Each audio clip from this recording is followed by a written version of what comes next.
Knowing that my grandmother was type 2 diabetic and passed away at 59 and a half with diabetic complications, I probably didn't think too much about it until later on in life when I started working in the emergency room. And when I was in the emergency room, that's when it all started coming together. I was like, oh, okay, so this wasn't really just my grandmother. Her story is really what I saw with any other diabetic in that setting, where what happens is once you get diagnosed, I call it D-Day, diagnosis day for type 2 diabetics, that as soon as you get that diagnosis, just like my grandmother did, it's that first medication. So it's blood sugar medication. A lot of people have, there's a laundry list of them. Typically, a lot of people will start off with something like metformin. And you take the drug, you go pick it up, and you start seeing your blood sugars coming down. You go back to the doctor, maybe they rerun some blood work. Everybody's high-fiving and happy because the A1C, your blood sugars are coming down, and it's like, okay, great, it's working, and then you go back to your life. And this story played out for my grandmother in something that many of you out there might be experiencing, where once you're on that first drug and you get more stable with your numbers, eventually you start seeing your numbers going up. And it's not necessarily that you change your diet or you're more sedentary or you did something really unhealthy. You're just not sure why. So you go back to the doctor, you see those blood sugars going up, and the next thing is they're increasing your dosage. So for metformin, it might be you're on 500 milligrams a day, now you're on 1,000. They'll typically max dose you to 2,000. Once they increase your dosage, you see your numbers come back down. You're like, okay, all right, that's more appropriate.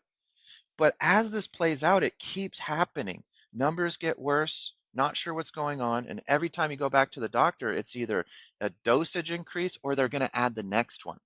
So my grandmother, I didn't really think much or know much about it. I wasn't trained in healthcare at the time when she was going through this, but I did look back on that story, and it was such a huge influence in me being here now helping type 2 diabetics because she went down this path, right? More meds. Every time something else popped off, it was the next one. So not just blood sugar medication, but blood pressure medication, then cholesterol medication, then gabapentin pain medication for her neuropathy, and then eye medication because she was losing her eyesight, and on and on and on and on, all the way up into the nursing home. So I'd say it all came together once I saw that my grandmother's story was not individual to her, that the standard of care in treating type 2 diabetics, that everyone was going down this path. It was a slippery slope. Doctors were telling them that there's really nothing else you can do to reverse this. The best we can do is slow down the progression of this disease, and we'll treat the additional complications and conditions as they come.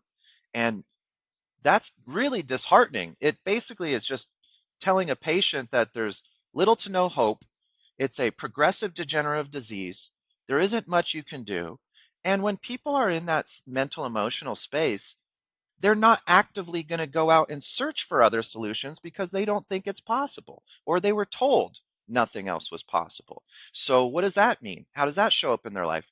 Maybe they take their diet lackluster or they dip their toes in. Yeah, they try and eat a little healthier, but at the end of the day, if it's not really going to change anything, FOMO, fear of missing out, or I just want to enjoy life. So I'm going to eat the junk food. I'm going to drink the alcohol because if even if I'm really, really good with my health and my diet, I'm still going to get worse from this disease anyways. So you can see where it puts people in this weird place. So how it mostly impacted me is that my grandmother never got these messages, never got the message of hope, never was told that anything else was possible, never was referred outside of pharmaceutical recommendations.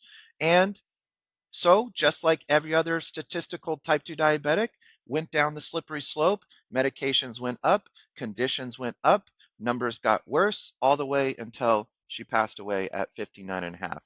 And after that emergency room experience and working in the medical system, I got angry from that. I got frustrated. It's one thing to use medical care to the maximal approach, and then support the patient in going and seeking other solutions to help themselves.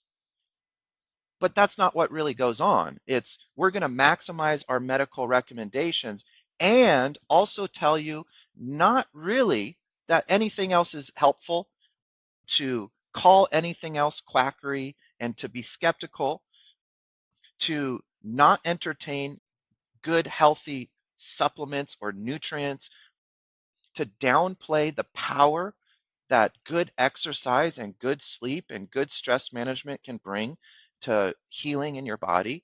So, for all of these reasons, that's a big part of why I'm here is people need to hear this message. My grandmother never got this message, and that's the one thing I wish, going back, if we could rewind time, I wish I could know what I know now back then, because her outcomes would have been wildly different, wildly different. Instead of being diagnosed and dead 10 years later, unfortunately, like so many people with chronic disease.